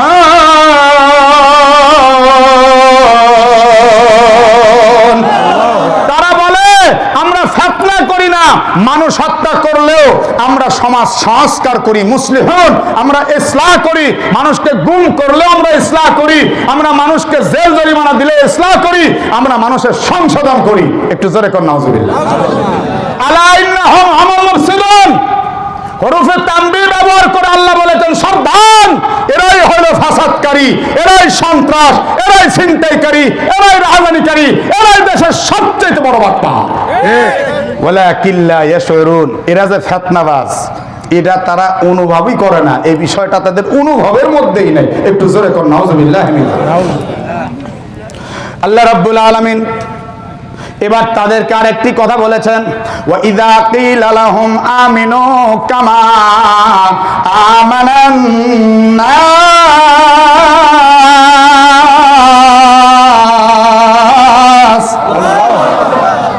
আল্লাহ বলেন এই মুনাফিকদের আরেকটা বেমার হলো, যখন তাদেরকে বলা হয় আমিনু তোমরা ঈমান আনো, কামা আমানান নাস, আন্নাস আয় সাহাবায়ে কেরাম, তোমরা ঈমান আনো সাহাবায়ে কেরামদের মতো, তখন তারা বলে বলু, তারা বলে আনুমিনু কামা আমানাস সুফাহা, আমরা কি নির্বোধদের মতো ঈমান আনবো? নাউজুবিল্লাহ জোরে কর। তারা ঈমানদারদেরকে আল্লাহর রাসূলকে নির্বোধ বলে। নির্বোধ, নির্বোধ মানে কি? যার কোনো বোধ শক্তি নেই। নাউজুবিল্লাহ জোরে কর। যার কোনো বোধ শক্তি নেই। এই আস-সুফাহা নির্বোধ, নির্বোধের চার তাফসীর। কয় তাফসীর? চার। আস-সুফাহা আল মুশরিকুন, আস-সুফাহা আল ইয়াহুদ, আস-সুফাহা আন নাসারা, আস-সুফাহা আল মুনাফিকুন। আল্লাহ পাক পৃথিবীর চার শ্রেণীর মানুষদেরকে নির্বোধ বলেছেন। এক নাম্বার মুশরিক নির্বোধ, দুই নাম্বার ইহুদি নির্বোধ, তিন নাম্বার খ্রিস্টান নির্বোধ, চার নাম্বার মুনাফিক নির্বোধ। একটু জোরে কান আল্লাহু আকবার। এখন প্রশ্ন হলো, আমিও মানুষ, একজন মুশরিক শিরক করে মূর্তি পূজা করে সেও মানুষ, আল্লাহ পাক আমাকে আপনাকে নির্বোধ বলেননি, মুশরিককে নির্বোধ বললেন কেন? প্রশ্ন আছে না নাই? কথা কোন আছে না নাই? আমিও মানুষ, একটা ইহুদিও মানুষ, আল্লাহ মুসলমানদেরকে নির্বোধ বলেননি, ইহুদিকে নির্বোধ বললেন কেন? আমিও মানুষ, একটা খ্রিস্টানও মানুষ, আল্লাহ আমাকে আপনাকে নির্বোধ বলেননি, একটা খ্রিস্টানকে নির্বোধ বললেন কেন? আমিও মানুষ, একটা মুনাফিকও মানুষ, আল্লাহ আমাদেরকে নির্বোধ বলেননি, মুনাফিককে নির্বোধ বললেন কেন? সংক্ষিপ্ত আকারে বলে যাই, এত কথা বলতে গেলে আপনাদের মাথা আর ধরবে না। এক নাম্বার, যারা মুশরিক তারা আল্লাহ হারা হয়ে মূর্তির কদমে সিজদা লাগায় দেয়, আল্লাহ ভোলা হয়ে যাওয়ার কারণে আল্লাহ তাদেরকে নির্বোধ বলে আখ্যায়িত করেছেন।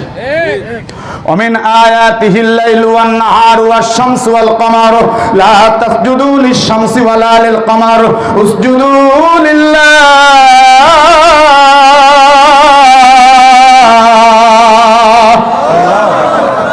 আল্লাহ বলেন লাইলু ওয়ান নাহার, রাত আর দিন, শামস ওয়াল কমার সূর্য আর চন্দ্র, এগুলি আমার নিদর্শন। লা তাসজুদু লিশ-শামস, বিদায় তোমাদের সিজদা সূর্যের জন্য হবে না, ওয়ালা লিল কমার, তোমাদের সিজদা চন্দ্রের জন্য হবে না, উসজুদু লিল্লাহ। একটু চিৎকার করে বলুন তো একমাত্র সিজদা পাওয়ার উপযুক্ত কে? আল্লাহ ছাড়া কি কারো কাছে মাথা নত করা যাবে? যাবে যাবে।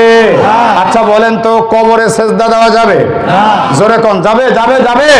ও আমার ভাইরা, কবরু को चाटना चुनना, कब्रों पर हलवा मलना, चादर डालना, बाती जलाना, ये तमाम कामों बुरे उसमें और बेदात है। আমাদের মাদারিসগুলির মধ্যে উর্দুতে বেশতিজের শুরুতে আকীদার মধ্যে সুন্দর করে পড়ানো হয়, কবরকে চুমা দেওয়া, কবরকে চাটা, কবরে হালুয়া দেওয়া, কবরে চাদর দেওয়া, কবরকে তাজিম করা, কবরকে সেজদা করা সম্পূর্ণ হারাম। যেরকম সম্পূর্ণ কি? কিন্তু বাংলাদেশের মধ্যে কবর পূজা করা এটা অহরহ চলছে। কি আপনারা কি বলেন? আছে না? আছে না? মুশরিক যারা, শিরকি কাজ করে যারা, আল্লাহ এদেরকে নির্বোধ বললেন কেন? আল্লাহ বাদে কবরের দিকে এরা ঝুঁকেছে, আল্লাহ বাদে কোন পীরের পায়ে এরা সেজদা লাগাইছে, আল্লাহ বাদে এরা অন্য কিছুকে সেজদা করেছে, চন্দ্রের পূজা করেছে, সূর্যের পূজা করেছে, মূর্তির পূজা করেছে। তাই আল্লাহ রাব্বুল আলামিন বলেন আস-সুফাহা আল মুশরিকুন, এরা হলো ধ্বংসের একদম দ্বার প্রান্তে চলে গেছে।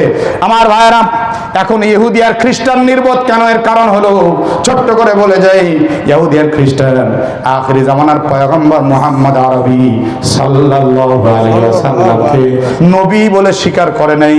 আল্লাহর নবীকে নবী বলে স্বীকার না করার কারণে এরা ঈমান হারা হয়ে নির্বোধের পরিচয় দিয়েছে।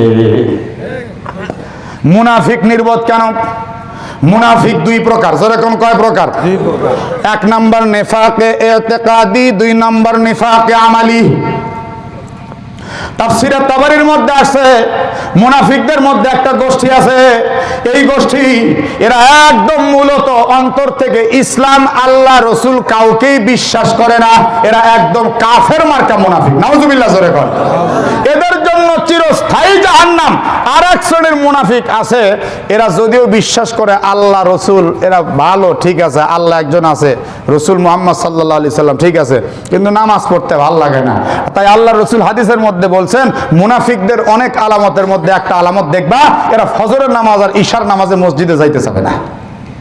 কথা কন, কথা কন, আছে না নাই? আছে না নাই? কিন্তু ঈশার নামাজে মুনাফিকদেরকে বেশি দেখবেন না, ফজরের নামাজে খুব একটা বেশি দেখা যাবে না।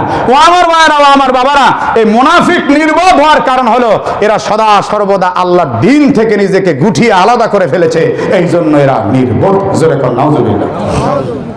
এখন আল্লাহ তাআলা বলছেন, তোমরা ঈমান আনো সাহাবাদের মতো ঈমান। সাহাবাদের মতো ঈমান আবার কেমন ঈমান? হযরত বেলাল রাদিয়াল্লাহু আনহু এত কষ্ট সহ্য করেছেন, কষ্ট সহ্য করার পরেও কিন্তু ঈমান ছাড়েন নাই। এটা হলো সাহাবাওয়ালা ঈমান। কথা কন। হযরতে খাব্বাব রাদিয়াল্লাহু আনহু নিজের জীবনটা দিয়ে দিয়েছেন, কিন্তু জীবনে কোনোদিন ঈমান ছাড়ার কথাও বলেন না। আল্লাহু আকবার বলেন। তাহলে আমাদের ঈমান এইরকম হলেই আমরা আল্লাহ রাসূলের কাছে মুখ দেখাতে পারবো। জোরে কোন ঠিক কি না? আজকে তাদের ঈমান কোথায়? সাহাবাদের ঈমানের সঙ্গে আমাদের ঈমানের তো কোনো তুলনায় হয় না। আসুন এবার একটু সামনের দিকে অগ্রসর হই। আল্লাহ যেন আমাদের প্রত্যেককে সাহাবাওয়ালা ঈমান দান করেন। জোরে সরে বলেন আমিন। বিরক্ত হলেন? আর কিছুক্ষণের মধ্যে আমরা শেষের দিকে যাব। 1 বছর সন্তানের মা আর 1 বছর সন্তানের বাপ, একই মানুষের মধ্যে দুই রকম যোগ্যতা। হযরত আলী রাদিয়াল্লাহু আনহু সেটার বিচার করবেন। মনে আছে আপনাদের? সকলের মনে আছে? এইবার দেখেন, আল্লাহ বলেন, আলা ইন্নাহুম হুমুস সুফাহা। ওগো নবীজি, ওই মুনাফিক জাতি ইমানদারদেরকে নির্বোধ বলেছে, প্রকৃতপক্ষে ওই মুনাফিকরাই নির্বোধ। সুবহানাল্লাহ। ওয়ালাকিন লা ইয়ালামুন, কিন্তু তারা তা জানে না। কথা কর না কেন? ঠিক কি না? যদি জানতো তাহলে নির্বোধের মতো কাজ করতো না। আল্লাহ তাআলা এরপরে বললেন, ওয়া ইযা লাকুল্লাযীনা আমানু ক্বালু আমান্না ওয়া ইযা খালাউ ইলা শায়াতিনহিম ক্বালু ইন্না মাআকুম ইন্নামা নাহনু মুস্তাহজিউন।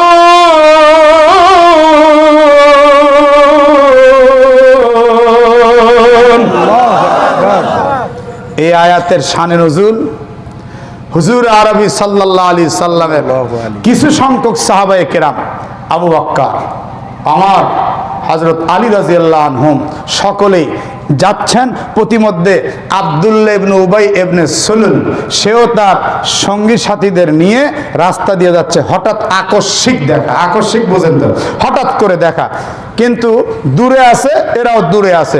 আব্দুল্লাহ ইবনে উবাই মেজাজটা গরম করে তার সাথীদেরকে বলছে, এই বোকা মুসলমানদেরকে আমি এখনই বোকা বানাই দিব, তোমরা কি দেখবা কেমন করে তাদেরকে বোকা বানাই, কেমন করে তাদেরকে উপহাস করি, কেমন করে তাদেরকে ঠাট্টা করি। তখন সবাই বলল, নেতাজি আপনি ওদের সাথে কি উপহাস করবেন, কি ঠাট্টা করবেন, বলে একটু দেখো কেমন ঠাট্টা করি। এক পর্যায়ে সে অগ্রসর হলো, হয়ে বলল, আবু বকর সিদ্দিক। সুবহানাল্লাহ। সত্যি তো আবু বকর সিদ্দিক, কথা কন ঠিক কিনা? কয় তুমি সিদ্দিক টাইটেল পাইছো, তোমার মর্যাদা এত বেশি, সাহাবাদের মধ্যে তোমার ফজিলত সবচেয়ে বেশি। কথাটা ভালো কইছে না? তাফসীরের মধ্যে আসছে কিছু প্রশংসা কিছু তিরস্কার, কিছু প্রশংসার মধ্যে তিরস্কার থাকে। কথা কন না কেন, ঠিক কিনা? কিছু প্রশংসার মধ্যে তিরস্কার থাকে। এরপরে আমার তুমি তো ফারুক, আল ফারিকু বাইনাল হাক্কি ওয়াল বাতিল, তুমি হক বাতিলের মাঝে পার্থক্যকারী। ওরে সর্বনাশ, তোমাকে দেখে শয়তানও ভয় পায়। আলী তুমি তো আসাদুল্লাহিল গালিব, তুমি তো আল্লাহর বাগ। এই বলে যখন আব্দুল্লাহ ইবনে উবাই চলে যাচ্ছে, তখন হযরত আলী বলে, থামেন, আপনি যে আমাদেরকে উল্টো বাঁশ দিয়েছেন ওটা কেউ না বুঝলে আমি বুঝছি, একটু চিল্লা এখন আল্লাহু আকবার। আপনি আমাদেরকে তিরস্কার করছেন। আব্দুল্লাহ ইবনে উবাই বলে, আমি কেন তিরস্কার করব? তুমি কি মিথ্যা বলছো? আবু বকর কি সিদ্দিক না? ওমর কি ফারুক না? তুমি কি আল্লাহর বাগ না? বলে, আমি যে আল্লাহর বাগ, আবু বকর যে সিদ্দিক, ওমর যে ফারুক, তোর কাছে শুনতে চাইছে কে? সুবহানাল্লাহ। এই তোর কাছে কে শুনতে চাইছে রে? আমি শেরে খোদা, তোর কাছে কে শুনতে চাইলো? তুই দুনিয়ার আর কোনো কথা জানোস না? তুই বুঝাইতে চাচ্ছিস যে তোমাদের মতো এক নগণ্য মানুষ আবার সিদ্দিক? তোর কথার মধ্যে এরকম একটা উপহাস আছে, সাবধান হয়ে যা। যদি ভালো চাস কপাল, যদি ভালো চাস এখান থেকে ফিরে যা। আব্দুল্লাহ ইবনে উবাই মনটা ভার করে চলে গেল। এই দিক দিয়ে আল্লাহর নবীর কাছে আয়াত নাজিল হয়ে গেল। চিল্লা এখন আল্লাহু আকবার। আল্লাহ তাআলা জানাই দিচ্ছেন, ওয়াইজা লাকুল্লাযিনা আমানু, নবীজি গো, এই মুনাফিকদের আরেকটা চরিত্র হলো, যখন তারা ঈমানদারদের সাথে প্রকাশ্যে মিলে বলু, তারা বলে আমান্না, আমরা ঈমান আনছি, আমরা তোমাদেরই দলের লোক। আব্দুল্লাহ ইবনে উবাই কয়, আলী চিল্লাচিল্লি করিস না, আমি আবু বকরের দলের লোক, আমি ওমরের দলের লোক, আমি তোর দলের লোক, আমি রাসূলের দলের লোক, আমি ঈমানদার, আমি তোদের প্রশংসা করতেই পারি। হযরত আলী বলে, সাবধান। মুসলমানদের সাথে মিলে আর বলে আমি ঈমানদার। ওয়াইজা খলাউ ইলা শায়াতিনহিম, আর কাফেরদের সাথে যখন গোপনে গোপনে মিলে বলু ইন্না মাকুম, তারা বলে আমরা তো তোমাদের দলেরই লোক। নাউজুবিল্লাহ কোন না কেন? মুসলমানের সাথে মিললে কি কয়? আমরা তোমাদের দলের লোক। আর কাফেরদের সাথে মিললে কি কয়? আমরা তোমাদের দলের লোক। এখন কোন কোন কাফের আবার মুনাফিকদের প্রশ্ন করে, তোমরা যদি আমাদের দলে হবে তো মুসলমানদের কাছে যাও কেন? তখন ওরা বলে ইন্নামা নাহনু মুস্তাহজিউন, আরে শোনো, আমরা মুসলমানদের কাছে যাই একটু ঠাট্টা বিদ্রুপ করার জন্য, মূলত আমরা তোমাদেরই লোক। কথা বুঝছেন না বুঝেন নাই? এখন দেখেন আল্লাহ এখানে মারাত্মক একটা কথা বলছেন। আল্লাহু ইয়াস্তাহজিউ বিহিম, আল্লাহ বলেন ওরা মুসলমানদের সঙ্গে ঠাট্টা করবে কি, আমি ওদের সঙ্গে ঠাট্টা করি, মুনাফিকদের সঙ্গে ঠাট্টা করি। ওয়ায়ামুদ্দুহুম, আমি তাদেরকে ছেড়ে দিয়েছি ফি তুগয়ানিহিম ইয়ামাহুন, তারা উদ্ভ্রান্তের মতো পাগলের মতো ঘুরপাক খাচ্ছে আর বেড়াচ্ছে, কোথাও কোনো ঠাঁই পাচ্ছে না। ইসলাম নিয়ে কটাক্ষ করেছে, মুসলমান নিয়ে কটাক্ষ করেছে, ঠাট্টা বিদ্রুপ করেছে, বাংলার জমিন থেকে বিতাড়িত হয়ে কানাডায় গেছে, ঠাঁই পায় নাই। আল্লাহ এমন ঠাট্টা করা শুরু করেছে, কানাডা থেকে দুবাই গেছে, দুবাই ঠাঁই পায় নাই, খালি ঘুরতেছে, ঠাট্টা বিদ্রুপের পাত্র হইয়া এখন একদম নিশ্চিহ্ন হয়ে গেছে। কথা কন না কেন, ঠিক কিনা? এই কোরআনের মিল আছে না নাই? আছে। বাস্তবতা মিল আছে না নাই? কিছু বুঝছেন কিছু? আল্লাহ কো আল্লাহু ইয়াস্তাহজিউ বিহিম, আমি ওদের সাথে ঠাট্টা করি, ওরা আমার সাথে, আমার বান্দার সাথে কি এর ঠাট্টা করবে? এমন ঠাট্টার পাত্র হইছে, এর অস্তিত্বই নিশ্চিহ্ন হয়ে গেছে। একটু চিল্লা বলেন আল্লাহু আকবার। আল্লাহু আকবার। এখন আল্লাহ তাআলা এখানে মুনাফিকদের একটা ব্যবসার কথা বলতেছেন। ব্যবসা, মুনাফিকদেরও একটা ব্যবসা আছে। কি ব্যবসা? এরা ধর্মকে সাইনবোর্ড বানায়া নিজে কিছু হাসিল করতে চায়। কথা কন না কেন? ঠিক। কয় আমি তাহাজ্জুদ পড়ি, আমি কোরআন তেলাওয়াত করি, আমি 5 ওয়াক্ত নামাজ পড়ি, ঘোড়ার ডিম। কথা কন না কেন? ঠিক। তাহলে ওরা যে মাঝে মাঝে আলেমদের নিয়ে কটাক্ষ করার বলে এরা ধর্ম ব্যবসায়ী, আমি তো দেখি যে যারা ধর্মকে সাইনবোর্ড বানায়া নিজের স্বার্থ হাসিল করতে চায় ওরাই হইল বড় ধর্ম ব্যবসায়ী। জোরে কন না কেন? ঠিক কি না? এই দেখেন সেই ব্যবসার কথা আল্লাহ বলেছেন, উলাইকাল্লাযীনা আশতারাফুদ দালালাতা বিল হুদা। এই মুনাফিকদের আরেকটা চরিত্র হলো এরা হেদায়েতের পরিবর্তে গোমরাহ ক্রয় করে, গোমরাহ পথভ্রষ্টতা ক্রয় করে। ফামারবি হাত্তি জারত হোম, কিন্তু তারা এই ব্যবসায় খুব একটা লাভবান হতে পারেনি। ওমা কানু মুহতাদিন, তারা হেদায়েতও পায়নি, লাভও হয়নি, হেদায়েতও পায়নি, লাভও নাই, হেদায়েতও নাই। কথা কন না কেন? ঠিক কি না? এত চিল্লাচিল্লি করছে গলা ফাটায়া, কোনো লাভ হয়নি, আবার হেদায়েতও হয়নি। আল্লাহ পাক এরপরে 2টা দৃষ্টান্ত দিবেন। কয়টা দৃষ্টান্ত? 2টা যুক্তি, 2টা যুক্তি, 2টা উদাহরণ দিবেন। এই উদাহরণগুলির পরে ইনশাআল্লাহ আলোচনা শেষের দিকে যাব ইনশাআল্লাহ। আল্লাহ বলছেন মাসালুহুম কামাসালিল্লাযী ইস্তাওকাদা নারা, ইস্তাওকাদা নারা, নাউযুবিল্লাহ পড়েন। কয় মুনাফিকদের দৃষ্টান্ত ওই ব্যক্তির মতো যে ইস্তাওকাদা নারা, আগুন প্রজ্বলন করলো, ফালাম্মা আযাআত মা হাওলা, আর আগুন প্রজ্বলনের পরে তার চতুর্দিক দিয়ে আলোকিত হয়ে গেল। কি আগুন জ্বালালে আলোকিত হয় না? আলোকিত হয়ে গেল। যাহাবাল্লাহু বিনুরিহিম, তারা নিজেদের লাভের জন্য আলোকিত করলো ঠিকই, কিন্তু সে আলো আল্লাহ ছিনাইয়া নিলেন। এটা এখন বাস্তবের সাথে মিলান, বাস্তবে না মিলালে তো কোরআন বোঝা যাবে না। কথা কোন ঠিক কিনা? বাস্তবে হলো যে সমস্ত মুনাফিকরা এ কোরআনের সাইনবোর্ড দিয়া নিজের ফায়দা হাসিল করতে চাইলো, কোরআনটা হলো আলো। সুবহানাল্লাহ পড়ো। কোরআন কি? আলো। নামাজ কি? জোরে কর না কেন? নামাজ কি? রোজা কি? হজ কি? যাকাত কি? পুরা ইসলামটা আলো। ইসলামকে সাইনবোর্ড বানায়া আলোকিত করে নিজের সাইডে অনেক সাঙ্গপাঙ্গ দল বল গোছায় নিল। আল্লাহ কথা মজা বুঝাই, শয়তানি করস। যাহাবাল্লাহু বিনুরিহিম, আমি আল্লাহর নূরকে আমি ছিনায় নিলাম, এবার দেখি তোর পিছনে একটা কুত্তাও ঘুরবে না। কথা কয় না রে মুসলমান? এবার তোর পিছনে একটা কুত্তাও যাইবে না। ওয়াতারাকাহুম ফি যুলুমাতিন, আল্লাহ বলেন এবার তোরে আমি ছেড়ে দিলাম অন্ধকার জগতে। লা ইউবসিরুন, ফলে সে আর চোখে দেখতে পায় না। আলো ছিল, আলো দিয়ে দেখছে, আর আলো দিয়ে দেখে দেখে ফায়দা হাসিল করছে। আলো কি? কোরআন। আল্লাহর কসম, আল্লাহর কসম, দুনিয়াদার মুনাফিক যারা, এরা ইসলাম ছাড়া নিজের ফায়দা হাসিল করতে পারে না। আর ইসলাম যখন থাকে না, এদের পিছনে কুত্তাও ঘুরে না। জোরে কন না কেন? ঠিক কিনা? আমার ভাইরা, এরপরে রব্বুল আলামিন বলছেন সুম্মুম বুকমুন উমিয়ুন ফাহুম লা ইয়ারজিউন। সুম্মুন, এরা বধির, বুকমুন বোবা, উমিয়ুন অন্ধ, কানেও শোনে না, এদের মুখে কথাও এরা বলতে পারে না, অন্ধ।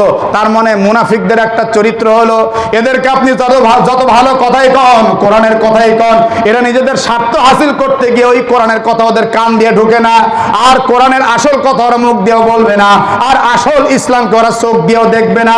ফাহুম লা ইয়ারজিউন, আল্লাহ বলেন এরা কখনোই আর ফিরে আসবে না। জোরে কন না কেন? ঠিক কিনা?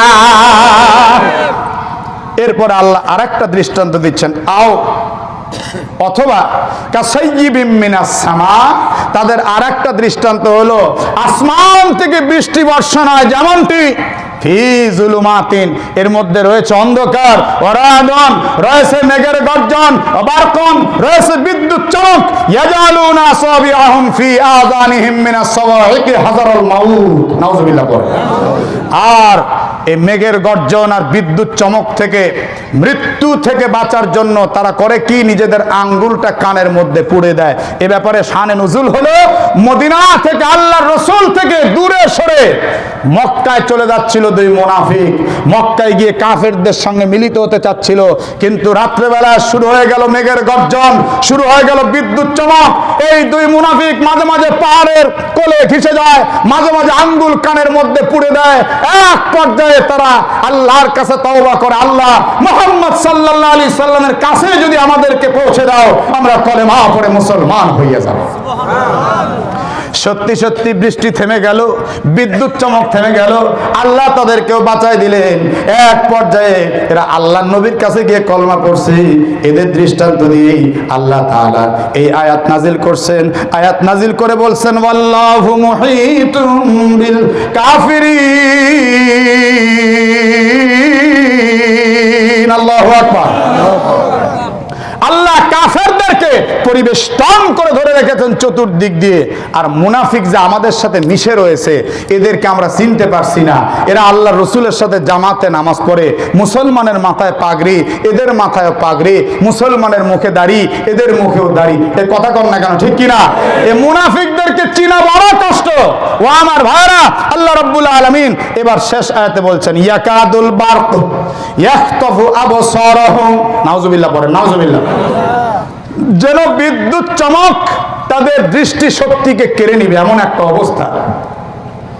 কুল্লামা আযা লাহুম মাশাউ ফীহি, যখন বিদ্যুৎ চমকে তাদের পথ আলোকিত হয়, মাশাউ ফীহি, তখন তারা সে আলো দিয়ে পথ চলতে থাকে, পথ চলতে থাকে।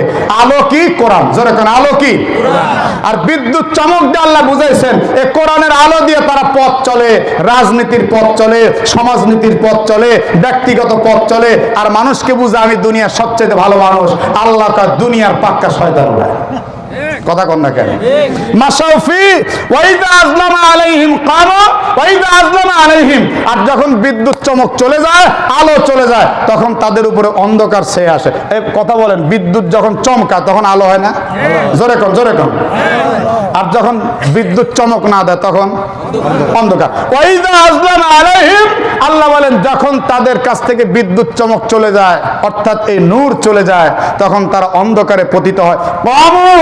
তারা আর পথ চলতে পারে না, তারা ঠায় দাঁড়িয়ে যায়। ইসলাম ছাড়া কোন দুনিয়াদারের এক কদম সামনে অগ্রসর হওয়ার সুযোগ নেই।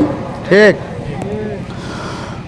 ওয়ালাউ শাআ আল্লাহ, হায়রে মুনাফিকের বাচ্চারা শোনো, আল্লাহ যদি চাইতেন লাযাহাবা বিসামিহিম, আল্লাহ যদি চাইতেন তাহলে তোমাদের শ্রবণ শক্তিকে কেড়ে নিতে পারতেন। কিন্তু আল্লাহ দয়া করে তোমাদের শ্রবণ শক্তিকে দিয়েছেন যাতে তোমরা মৃত্যুর আগে হলেও আল্লাহর কথাগুলি শোনো, রসুলের কথাগুলি শুনে মুনাফিকিতা ছেড়ে ফিরে আসো। কথা কম না কেন, ঠিক কিনা? ঠিক।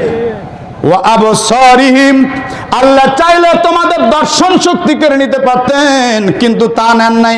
আল্লাহ তোমাদের শোনার ক্ষমতা ঠিক রাখছেন, আল্লাহ তোমাদের দেখার ক্ষমতা ঠিক রাখছেন। তোমরা এরপরেও কি ফিরবে না? এরপরেও কি ফিরবে না? মনে রেখে দিও, ইন্নাল্লাহ আলা কুল্লি শাইইন কাদির।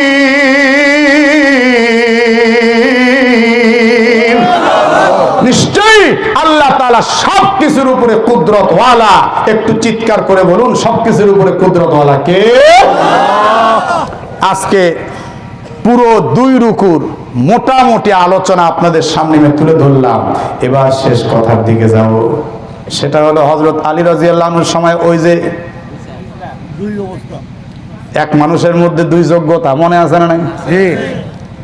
হযরত আলীর সামনে দাঁড়ায় বললেন, ইয়া আমিরুল মুমিনিন, একই মানুষ তাহলে 1 বছর সন্তানের মা আর 1 বছর সন্তানের বাপ, তার মানে বোঝা গেল এর মধ্যে নারীত্ব আছে, পুরুষত্ব আছে। কথা কোন ঠিক কিনা? এইটা আবার কেমন মানুষ? হয়তো নারী হতে হবে, নয়তো পুরুষ হতে হবে, নয়তো নারী পুরুষ কোনোটাই হবে না, হিজরা হবে। আপনি একটু বলে দেন, বলে দেন। হযরত আলী রাদিয়াল্লাহু আনহু তখন ডাক দিয়ে বললেন, শোনো শোনো, এইটা আমি আলীর সময় আল্লাহর 3 নাম্বার কুদরত। আবার প্রশ্ন করছে, ইয়া আমিরুল মুমিনিন, আল্লাহর 3 নাম্বার কুদরত মানে বিষয়টা বুঝলাম না। বলে শোনো শোনো, আদম হাওয়া এই 2 জন আল্লাহর 1 নাম্বার কুদরত। মা বাপ ছাড়া আল্লাহ এদেরকে সৃষ্টি করে দেখায় দিয়েছেন। আল্লাহ মা বাপ ছাড়াও মানুষ সৃষ্টি করতে পারেন, মা বাপ ছাড়াও কিন্তু আল্লাহ সন্তান পৃথিবীতে পাঠাইতে পারেন। আর হযরতে মারিয়ামের গর্ভে হযরত ঈসা আল্লাহর 2 নাম্বার কুদরত, পিতা ছাড়া শুধু মাতা দিয়ে আল্লাহ সন্তান পাঠাইতে পারেন। আর আমি আলীর সময় এটা আল্লাহর 3 নাম্বার কুদরত। আল্লাহ ইচ্ছা করলে একই মানুষের মধ্যে 2 যোগ্যতাও দান করতে পারে। একটু জোরে কোন সুবহানাল্লাহ। তাহলে আসুন আমরা প্রত্যেকে মুনাফিকিতা বর্জন করি, সলিড ইমানদার হওয়ার জন্য চেষ্টা করি। জোরে সোরে কোন আল্লাহুম্মা আমিন। আল্লাহ বক্তা শ্রোতা সকলকে আমলের তৌফিক দান